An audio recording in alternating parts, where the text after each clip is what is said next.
సంవత్సరాల తరబడి ఎన్ని మందులు వాడినా మీ మోకాల నొప్పులు తగ్గట్లేదా? ప్రాణ పెయిన్ క్లినిక్ లో అత్యాధునిక చికిత్స.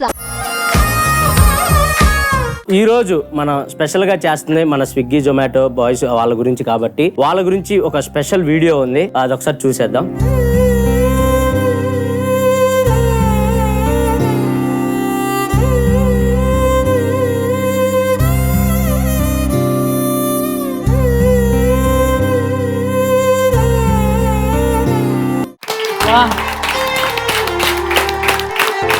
చాలా మంది వాళ్ళ జీవనోపాధి కోసం అలా చేస్తా ఉంటే హార్ష్ గా బిహేవ్ చేయటం, లేట్ గా తీసుకొస్తే మాకొద్దు మీరే తీసుకుని వెళ్ళిపోండి అని తిట్టడం, వాళ్ళని అలా చేస్తా ఉంటారు. సో ప్లీజ్ ఒకసారి ఆలోచించండి అలా చేసే ముందు, ఎందుకంటే వాళ్ళు చాలా ట్రాఫిక్ దాటుకొని చాలా ఇబ్బందులు దాటుకొని మన దాకా మన ఆర్డర్ పెట్టిన తీసుకొని వస్తారు. సో ఒక 5 నిమిషాలు అటు ఇటు అయినా కొంచెం మానవత్వంతో కొంచెం వాళ్ళకి ఇవ్వాల్సింది ఇచ్చేసి వాళ్ళని పంపించండి. మీకు వీలైతే వాళ్ళు ఏమైనా తాగుతారా అని ఎండను పడిస్తే కొంచెం వాటర్ కూడా ఇవ్వండి, ఎందుకంటే వాళ్ళు మన కోసం చాలా కష్టపడుతున్నారు. Thank you so much brother.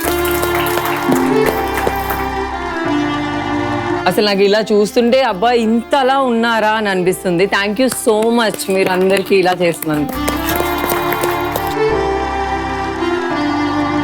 ఒక 2 minutes మేము మాట్లాడొచ్చా? రండి రండి రండి.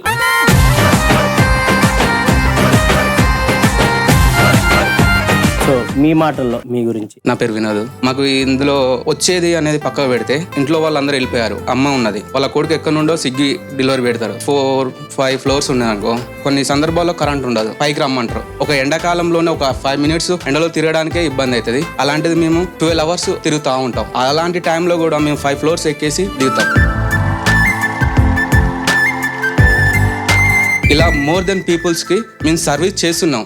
టిప్ ఇస్తున్నారా ఇయ్యలేదా అని చెప్పేసి మేము అడగం. వాళ్ళు ఇచ్చేది ఇయ్యంది అనేది జొమాటోకు పే చేస్తుంది. జొమాటో వాళ్ళు ఇంత డిస్టెన్స్ మీరు సొంత బైక్ వేసుకొని పెట్రోల్ ఖర్చు పెట్టుకొని వెళ్ళడం వల్ల వాళ్ళు ఇంత పేమెంట్ అని చెప్పేసి మాకు ఫర్ ఆర్డర్ చెప్పిన ఇస్తున్నారు. అంతేగాని మీ దగ్గర నుండి మేము ఒక పైసా తీసుకోవడం లేదు. కానీ మీరు మాత్రం మమ్మల్ని మాత్రం ఎప్పుడు చిన్న చూపు చూస్తూనే ఉన్నారు. కొన్ని సందర్భాల్లో మిడ్-నైట్ టైంలో ఎక్కడో ఒక మారుమూల ప్రాంతం వాళ్ళు క్యాష్ ఆన్ డెలివరీ పెట్టేస్తే మేము అక్కడ దాకా వెళ్ళేస్తున్నాం. వాళ్ళు ఫుడ్ తీసుకొని మాకు అమౌంట్ ఇవ్వడం లేదు. ఆ సిచ్యువేషన్ లో గట్టిగా మాట్లాడితే మమ్మల్ని కొడుతున్నారు.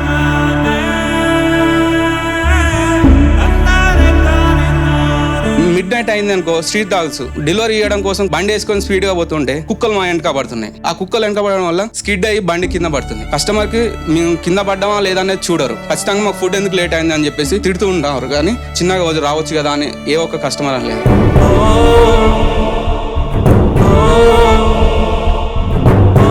నా లైఫ్ లో ఒక కస్టమర్ వాళ్ళ కూతురు బర్త్డే, నాకు కేక్ ఆర్డర్ వచ్చింది, తీసుకెళ్లాను, తీసుకున్నాడు. బాబు ఒక 2 నిమిషాలు ఆగాను. ఇంట్లోకి వెళ్ళేసి బిర్యానీ ప్యాకెట్ తీసుకొచ్చాడు. ఈ రోజు మా కూతురు బర్త్డే, ఇది నీకు మేము ఇస్తున్న గిఫ్ట్ అని చెప్పేసి ఇచ్చాడు. అలాంటిది ఒక్క మూమెంట్ ఉంటే చాలు. ఇలాంటి వాళ్ళు ఎంత మంది ఉన్నా గానీ ఆ ఒక్క మూమెంట్ మాకు ఇలాంటివి అన్ని మర్చిపోయినట్టు చేస్తాయి. మీ దగ్గర నుండి మేము టిప్ ఆశించట్లేము, బట్ కాకపోతే మమ్మల్ని కూడా ఒక సోషల్ సర్వీస్ చేసే వాళ్ళలాగా గుర్తిస్తే చాలు అని చెప్పేసి కోరుకుంటున్నాను. మీ మాటల్లో. వాళ్ళ జాబ్ వాళ్ళు చేస్తున్నారు, అది కాదనట్లేదు. కానీ వాళ్ళు రిటర్న్ ఆశించేది ఏంటంటే రెస్పెక్ట్. ఖచ్చితంగా ఇవ్వాలి, ఇచ్చి తీరాలి. బ్రదర్ చెప్పినట్టు వాళ్ళకి కావాల్సింది ఫస్ట్ రెస్పెక్ట్ ఇవ్వాలి మనం. ఎందుకంటే ఒక టైంలో మన దగ్గర ఫుడ్ లేకపోయినా కూడా మనం ఆర్డర్ పెట్టుకుంటే ఆ టైంకి వాళ్ళు తీసుకొస్తారు మనకి. సో వాళ్ళకి ఇప్పుడు కూడా రెస్పెక్ట్ ఇవ్వాలి. ఎండలో వచ్చినప్పుడు అట్లీస్ట్ వాటర్ ఆఫర్ చేయడము, జస్ట్ వాష్రూమ్ యూజ్ చేసుకోవడానికి హెల్ప్ చేయడము, ఏదో ఒకటి మనకి తోచినంత మనం వాళ్ళకి హెల్ప్ చేయవచ్చు. చూశారు కదా, సో మన కోసం మన మధ్యనే ఉంటూ కష్టపడే వాళ్ళు వీళ్ళంతా. సో వీళ్ళతో కలిసి ఒక్క ఫోటో తీసుకుందామా?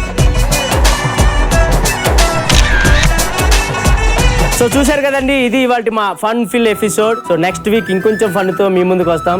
Until then bye bye, take care.